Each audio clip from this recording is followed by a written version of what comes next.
नगरी में इसी नगरी में बाबरी की साजिश को अंजाम दिया गया। कैसे 6 दिसंबर 1992 का दिन इतिहास का काला दिन बन गया।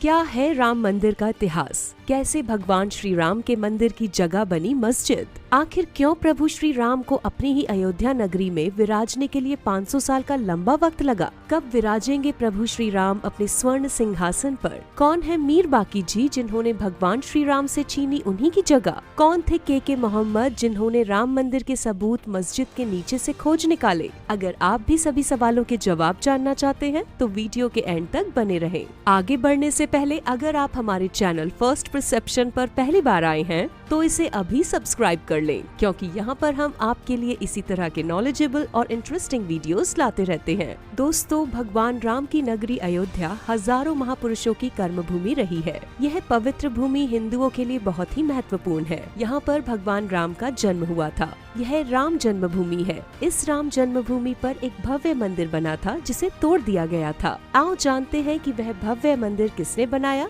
और कैसा था वह मंदिर। रिसर्चर्स की माने तो पता चलता है कि भगवान राम का जन्म 5114 ईस्वी पूर्व हुआ था और चैत्र मास की नवमी को राम नवमी के रूप में मनाया जाता है। 5114 ईस्वी पूर्व को जितना खास दिन था उतना ही खास दिन 2014 में 22 जनवरी को होने वाला है, क्योंकि इस दिन रामलला अपने सिंहासन और अपनी अयोध्या नगरी में एक बार फिर विराजने वाले हैं। 22 जनवरी को होने वाले भगवान श्री राम के कार्यक्रम और प्राण प्रतिष्ठा की पूरी तैयारी कर दी गई है, लेकिन इस भव्य कार्यक्रम में शामिल होने से पहले हमारा राम मंदिर अयोध्या नगरी के इतिहास पर एक नजर डाल देना बेहद जरूरी है। तो चलिए जानते हैं राम मंदिर का इतिहास, लेकिन उससे पहले वीडियो को लाइक करके चैनल को सब्सक्राइब करना मत भूलिएगा। वही अयोध्या जो श्री राम की जन्मभूमि है, जहां श्री राम को 14 साल का वनवास दिया गया, लेकिन फिर भी राम जी ने उफ तक नहीं की। और उसी अयोध्या में हिंदुओं की आस्था से जुड़ी भगवान राम की जन्मभूमि को बाहरी शासकों ने छीन लिया, वहां बने मंदिर को तोड़ गिराया, लेकिन इतिहास के किसी भी पन्ने में इतिहासकारों ने उसका जिक्र नहीं किया। आइए जानते हैं इस बारे में के मोहम्मद आर्कियोलॉजिस्ट क्या कहते हैं।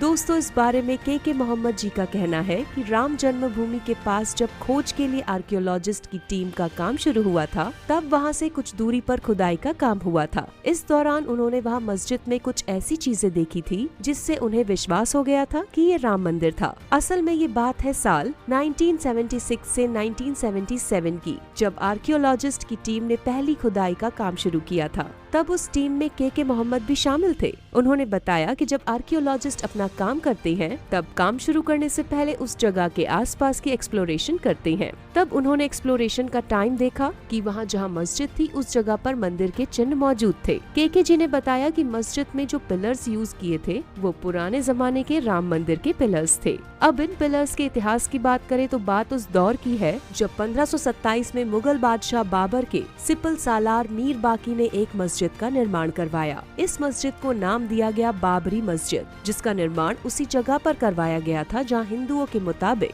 कभी प्राचीन राम मंदिर हुआ करता था, जहां प्रभु श्री राम का जन्म हुआ था, यानी उत्तर प्रदेश का अयोध्या शहर। बाबरी मस्जिद में मेनली 3 गुम्बद थे। हिंदुओं का दावा था कि इन्हीं में से एक गुम्बद के नीचे भगवान श्री राम के प्राचीन मंदिर का मुख्य गुम्बद है। साल दर साल ये विवाद बढ़ता रहा और 1853 में मंदिर और मस्जिद को लेकर पहली बार दंगे हुए। 1859 में अंग्रेजों ने दंगों को रोकने के लिए बैरियर लगा दिया और मुसलमानों को अंदर, जबकि हिंदुओं को चबूतरे पर पूजा करने की परमिशन मिली। समय बदला और देश ने आजादी का स्वाद चखा। अब 1947 के दरमियान देश आजादी की जंग में बिजी था, इसलिए एक पल को राम मंदिर को लेकर शांति सी नजर आई। लेकिन यही शांति 23 दिसंबर 1949 को ज्वाला की तरह भड़क उठी, वो भी तब जब मस्जिद में भगवान श्री राम की मूर्तियां पाई गई।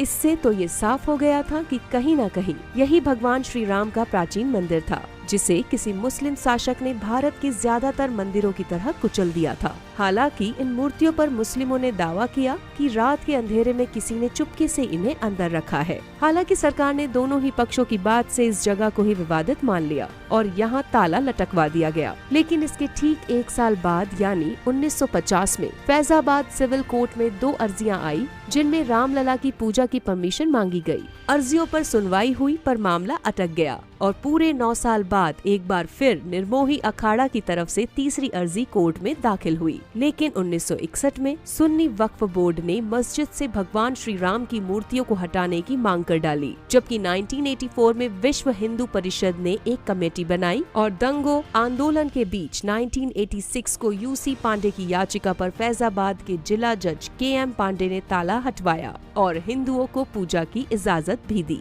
लेकिन 6 दिसंबर 1992 को जो हुआ वो बड़ा भयानक था। दरअसल VHP और शिवसेना सहित दूसरे हिंदू संगठनों ने इस ढांचे को यानी मस्जिद को गिरा दिया और देश भर में सांप्रदायिक दंगे भड़क गए। इन दंगों में 2000 से भी ज्यादा लोग मारे गए, जबकि लाखों लोग बुरी तरह जख्मी हुए। लेकिन हिंदू मुस्लिम और मंदिर मस्जिद की ये लड़ाई यहीं नहीं रुकी और साल 2002 में एक बार फिर पलटवार की आग से देश कांप उठा। मुस्लिम संगठनों ने हिंदू कार्यकर्ताओं से भरी गोधरा ट्रेन में आग लगा दी, जिसमें 58 लोग मारे गए, जबकि इसी साल गुजरात में भड़के दंगों में 2000 से भी ज्यादा लोगों ने अपनी जान गंवा दी। लगातार हो रहे दंगों से परेशान होकर 2010 में इलाहाबाद हाई कोर्ट ने इस जगह को सुन्नी वक्फ बोर्ड रामलला विराजमान और निर्मोही अखाड़ा के बीच 3 बराबर हिस्सों में बांट दिया। लेकिन अगले साल यानी 2011 में इस फैसले पर सुप्रीम कोर्ट ने रोक लगा दी। इसके बाद 2019 को सुप्रीम कोर्ट ने मामले पर 8 हफ्तों में रिपोर्ट मांगी और आर्बिट्रेशन पैनल ने रिपोर्ट सबमिट भी की, जिसके बाद लगभग हर रोज सुनवाई हुई और आखिरकार 9 नवंबर 2019 को 5 जजों की बेंच ने लंबी चर्चा और 492 साल के लंबे इंतजार के बाद फैसला राम मंदिर के हक में सुनाया,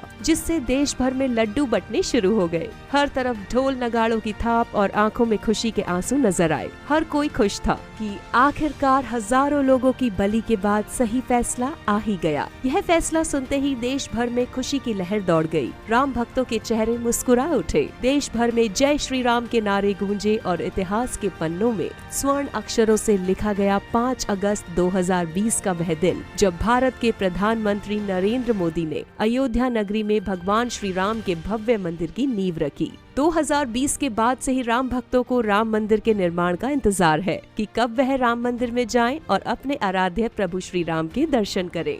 और आखिरकार उनका यह इंतजार 22 जनवरी 2024 को खत्म होने जा रहा है, क्योंकि इसी दिन होनी है भगवान श्री राम की प्राण प्रतिष्ठा, जिसके बाद मूर्ति को अयोध्या नगरी में बने इस भव्य राम मंदिर के गर्भगृह में स्थापित कर दिया जाएगा। बता दें कि यह कार्यक्रम 15 जनवरी से 22 जनवरी 2024 तक चलने वाला है, जिसमें भारत के प्रधानमंत्री श्री नरेंद्र मोदी सहित मुख्यमंत्री योगी आदित्यनाथ और तमाम VIP लोग और भारत की जनता शामिल रहेगी। टीवी पर लाइव प्रसारण से लेकर अयोध्या नगरी में भव्य दीपकों, अखंड ज्योत, रंगोली, लाइटिंग वगैरह की चमक देश भर को रोशनी से भर देगी। ठीक वैसे ही जब भगवान श्री राम के वनवास से लौटते समय अयोध्या नगरी को जगमगा दिया गया था। 22 जनवरी को अयोध्या नगरी में होने वाली प्राण प्रतिष्ठा कार्यक्रम के लिए तैयारियां पूरी हो चुकी हैं। VIP को कार्ड भेजे जा चुके हैं और जिन्होंने राम मंदिर के लिए बलिदान दिए उनको भी सम्मान पूर्वक बुलाया जा चुका है। दूर दूर से लोग अयोध्या नगरी के लिए प्रस्थान कर रहे हैं। अगर आप भी रामलला के सिंहासन पर विराजने जैसे सुनहरे पल को देखने के लिए अयोध्या जा रहे हैं तो हमें कमेंट करके जरूर बताएं। वीडियो पसंद आई हो तो लाइक करके, शेयर करके चैनल को सब्सक्राइब कर लें। मिलते हैं अगली वीडियो में, तब तक के लिए बाय बाय एंड